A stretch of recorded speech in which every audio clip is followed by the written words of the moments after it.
அமலாக்கத்துறையின் சோதனையை சட்டவிரோதம் என அறிவிக்க கோரி டாஸ்மாக் சார்பில் தாக்கல் செய்யப்பட்ட மனு ஒத்திவைப்பு.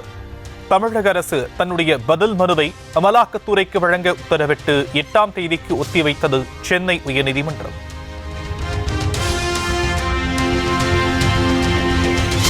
டாஸ்மாகில் நடைபெற்ற ரெய்ட் தொடர்பான விசாரணையை தமிழக அரசை சீர்குலைக்க முயற்சிப்பதாக கூறி உயர்நீதிமன்றத்தில் அமலாக்கத்துறை பதில் மனு. சோதனையின் போது அதிகாரிகள் உணவருந்தவும் ஓய்வெடுக்கவும் அனுமதி வழங்கிய பிறகே வாக்குமூலங்கள் பதிவு செய்யப்பட்டதாக விளக்கம். நீலகிரி, கோவை, ஈரோடு, தேனி மற்றும் திண்டுக்கல் மாவட்டங்களில் நாளை மறுநாள் கனமழைக்கு வாய்ப்பு. சென்னையில் நாளை ஒரு சில பகுதிகளில் லேசான மழை பெய்ய வாய்ப்பிருப்பதாக வானிலை மையம் கணிப்பு.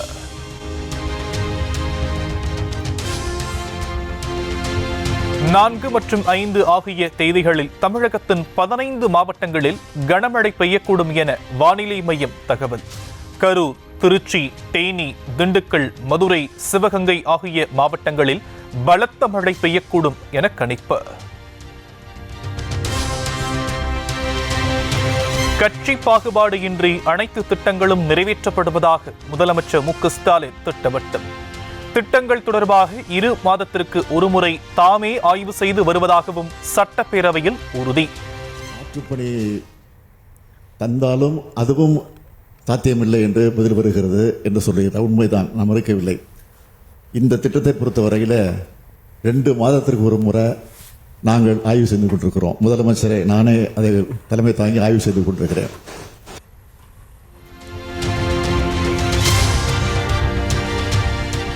திருச்சியில் 290 கோடி ரூபாய் மதிப்பீட்டில் அமையவுள்ள நூலகத்திற்கு காமராஜரின் பெயர் சூட்டப்படும் என முதலமைச்சர் அறிவிப்பு. காமராஜருடைய பெயரை சூட்டுவது பொருத்தமாக இருக்கும் என்று நான் கருதுகிறேன். திருச்சியிலே கட்டப்பட்டு வரும் நூலகத்திற்கு சூட்டுவதற்கான அரசாணையை, பெயர் சூட்டுவதற்கான அரசாணையை மாண்புமிகு பள்ளிக்கல்வித்துறை அமைச்சர் மூலமாக வெளியிட வேண்டும் என்று முதலமைச்சர் முறையில் நான் கேட்டு அமைகிறேன். கல்விக்கண் திறந்த காமராஜரின் பெயரை நூலகத்திற்கு வைப்பது மிகவும் பொருத்தமானது என தமிழக காங்கிரஸ் தலைவர் வரவேற்பு. தமிழக பாஜகவுக்கு 2 வாரத்தில் புதிய தலைவரை தேர்வு செய்ய உள்ளதாக தகவல். அண்ணாமலைக்கு எதிரான போட்டியில் நயினார் நாகேந்திரன் முந்துவதாக தகவல். சட்டப்பேரவையில் தமிழக பாஜக சட்டமன்ற குழு தலைவர் நயினார் நாகேந்திரனுடன் அதிமுக தலைவர்கள் சிறிது நேரம் பேச்சு. ஆர்.பி. உதயகுமார், கடம்பூர் ராஜு ஆகியோர் தங்கள் இருக்கையை விட்டு எழுந்து சென்று நயினாருடன் பேசி ருசிகர சம்பவம்.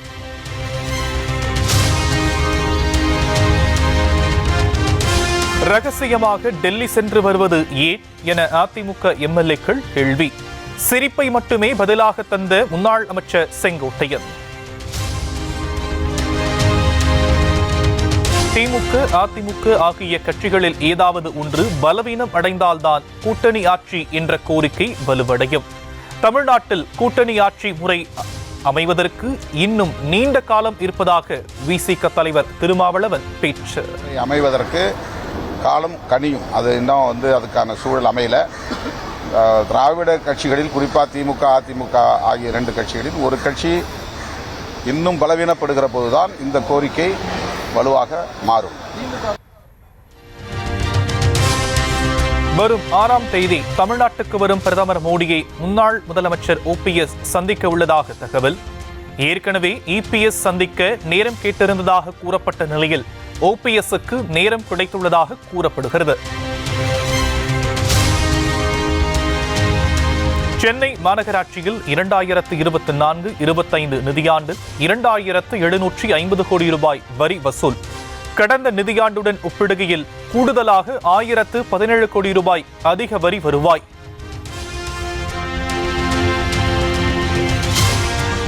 சென்னையில் ஆபரண தங்கத்தின் விலை ஒரு சவரன் 68,000 ரூபாயை கடந்து மீண்டும் புதிய உச்சம். பவனுக்கு 480 ரூபாய் அதிகரித்து 68,080 ரூபாய்க்கு விற்பனை. திருப்பூரில் பனியன் நிறுவனங்களுக்கான முக்கிய மூலப்பொருளான நூல் விலை அதிகரிப்பு. நூல் விலை 3 ரூபாய் அதிகரித்திருப்பதால் பின்னலாடை ஏற்றுமதியாளர்கள் கலக்கம்.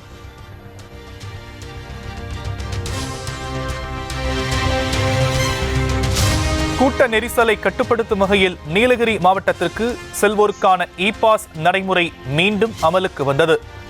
நுழைவாயில் பகுதியான மேட்டுப்பாளையம் கல்லாறு சோதனைச் சாவடியில் அணிவகுத்து நிற்கும் வாகனங்கள்.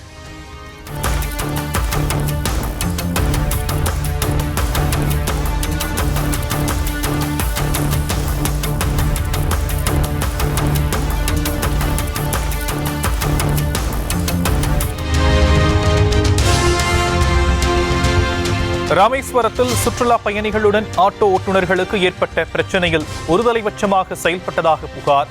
காவல்துறையை கண்டித்து ஆட்டோ ஓட்டுநர்கள் ஸ்ட்ரைக்கில் ஈடுபட்டதால் 2000க்கும் மேற்பட்ட ஆட்டோக்கள் ஓடவில்லை. சென்னையில் 19 கிலோ எடை கொண்ட வணிக பயன்பாட்டு சிலிண்டரின் விலை 43 ரூபாய் 50 காசுகள் குறைப்பு.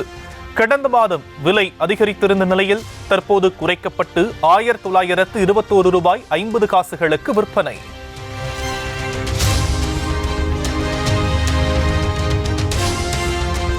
திருப்பூர் மாவட்டம் பல்லடம் அருகே காதலியின் மரணம் ஆணவ கொலையாக இருக்கலாம் என கூறி காவல் நிலையத்தில் புகார் அளித்த காதலன். பீரோ தலையில் விழுந்து இளம்பெண் பலியானதாக கூறப்படும் நிலையில் புதைக்கப்பட்ட சடலத்தை தோண்டி எடுத்து உடற்கூறு ஆய்வு செய்ய முடிவு. கோவை மதுக்கரை நகராட்சியில் பொருட்கள் கொள்முதலில் முறைகேடு என புகார். ப்ளீச்சிங் பவுடர், LED விளக்குகளுக்கு அதிக விலை வைத்து ரசீதுகள் தயாரிப்பு. கார்ப்பரேஷன் கூட இந்த பிரச்சனை இல்ல. ஆன்லைன் ஆப்ஷன் அப்படியே அப்லோட் ஆயிடுது. ஆனா இங்க அப்படியே நீங்க இங்க இதுவும் செக் பண்ணிட்டேன். இந்த லோக்கல் ஒவ்வொரு பாதுகாப்பே இல்ல.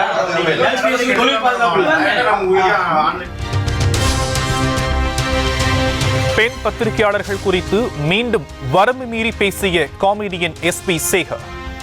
இதே புகாரில் ஏற்கனவே சிறை தண்டனை பெற்றுள்ள நிலையில் நாடக விழாவில் முகம் சுளிக்கும் வசனங்கள். சென்னை சேப்பாக்கத்தில் நடந்த CSK RCB இடையிலான போட்டியின் போது செல்போன்கள் திருட்டு. ஜார்க்கண்டைச் சேர்ந்த 8 பேர் கொண்ட கும்பலை கைது செய்து 36 செல்போன்களை பறிமுதல் செய்த போலீசார். மதுரை மாவட்டம் அலங்காநல்லூர் அருகே 10 நாட்களாக குடிநீர் இல்லாமல் தவிப்பு. 100க்கும் மேற்பட்டோர் குடிநீர் கேட்டு காலி குடங்களுடன் சாலை மறியல் போராட்டம்.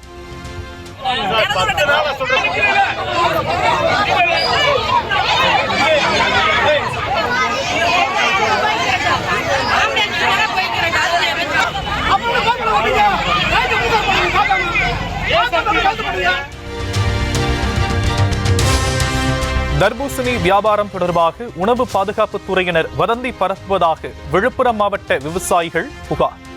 உண்மை நிலையை மக்களுக்கு எடுத்து கூற வேண்டும் என ஆட்சியர் அலுவலகத்தில் மனு அளித்து விவசாயிகள் முறையீடு. முதலமைச்சர், துணை முதலமைச்சர், திமுக MP கனிமொழி ஆகியோர் குறித்து சமூக வலைதளங்களில் அவதூறாக பதிவிட்டதாக புகார். டாஸ்மாக் பாரில் மது அருந்தியபடி பேசி பதிவிட்ட இந்து முன்னணி பிரமுகர் நண்பருடன் சிறையில் அடைப்பு. திருச்சி காட்டூரில் அரசு பள்ளி மைதானத்தில் மது அருந்திக் கொண்டிருந்த நண்பர்களுடன் உடன் இருந்த காவலர். வரம்பு மீறிய செயலுக்கு உடந்தையாக இருந்த மணிகண்டம் காவல் நிலைய காவலர் காத்திருப்போர் பட்டியலுக்கு மாற்றம்.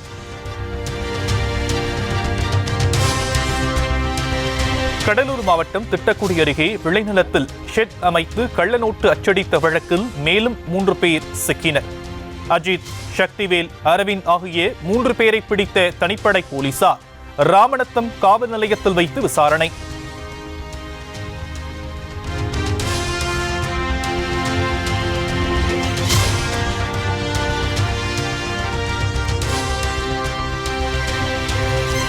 முல்லை பெரியாறு அணை குறித்து எம்புரான் திரைப்படத்தில் சர்ச்சை காட்சி என உசலம்பட்டி விவசாயிகள் ஆதங்கம். நடிகர்கள் மோகன்லால், இயக்குனர் பிருத்திவிராஜ் ஆகியோரின் புகைப்படங்களை காலணியால் அடித்து விவசாயிகள் போராட்டம்.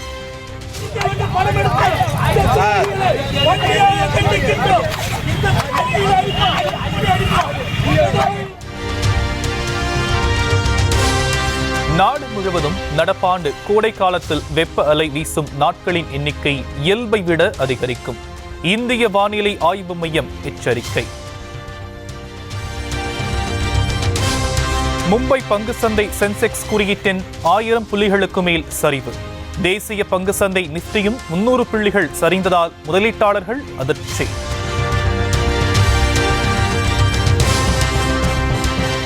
இந்தியா வந்துள்ள சிலி அதிபர் கேப்ரியல் போரியுடன் பிரதமர் மோடி சந்திப்பு. விவசாயம், ஏற்றுமதி, கண்டுபிடிப்பு ஆகிய துறைகளில் இரு நாட்டு ஒத்துழைப்பு குறித்து ஆலோசனை.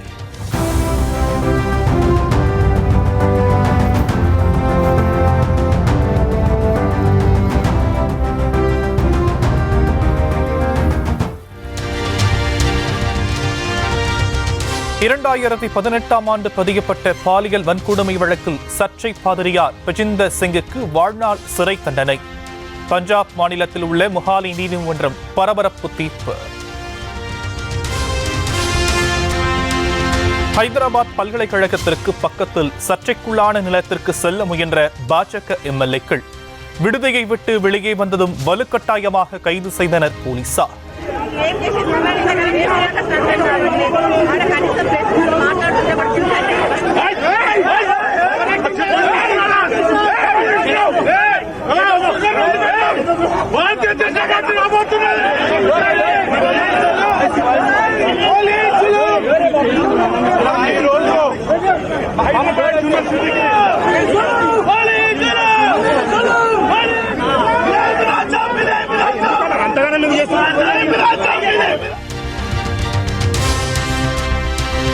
கேரள பல்கலைக்கழகத்தை முற்றுகையிட முயன்ற ஏபிவிபி மாணவர் அமைப்பினர் குண்டுக்கட்டாக கைது.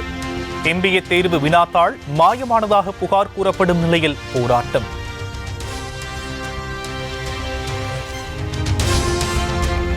இந்திய பெருங்கடலின் ஒரே பாதுகாவலர் நாங்கள்தான் என சீனா சென்றுள்ள வங்கதேச இடைக்கால அதிபர் முகமது யூனுஸ் பேச்சு. வங்கதேசத்தில் முதலீடு செய்யும் சீனாவை குளிர்விக்க வடகிழக்கு மாநிலங்கள் பற்றி பேசி தேவையின்றி சீண்டுவதாக இந்தியா கண்டனம். அமெரிக்காவின் கலிபோர்னியாவில் விவசாய சங்கத்தினர் நீண்ட நெடும் பேரணி. ட்ரம்பின் புலம்பெயர் கொள்கைகளால் விவசாய தொழிலாளர்கள் பாதிக்கப்படுவதாக குற்றச்சாட்டு.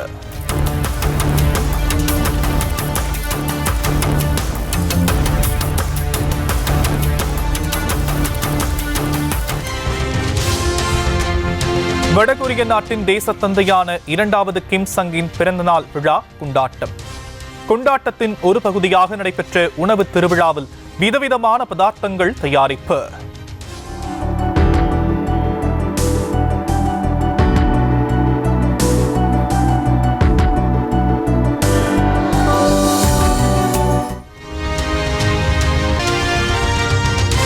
விஜயன் ஜனநாயகன் திரைப்படத்தின் டிஜிட்டல் உரிமையை கைப்பற்றியது அமேசான் பிரைம். 121 கோடி ரூபாய் கொடுத்து டிஜிட்டல் உரிமத்தை கைப்பற்றியிருப்பதாக தகவல்.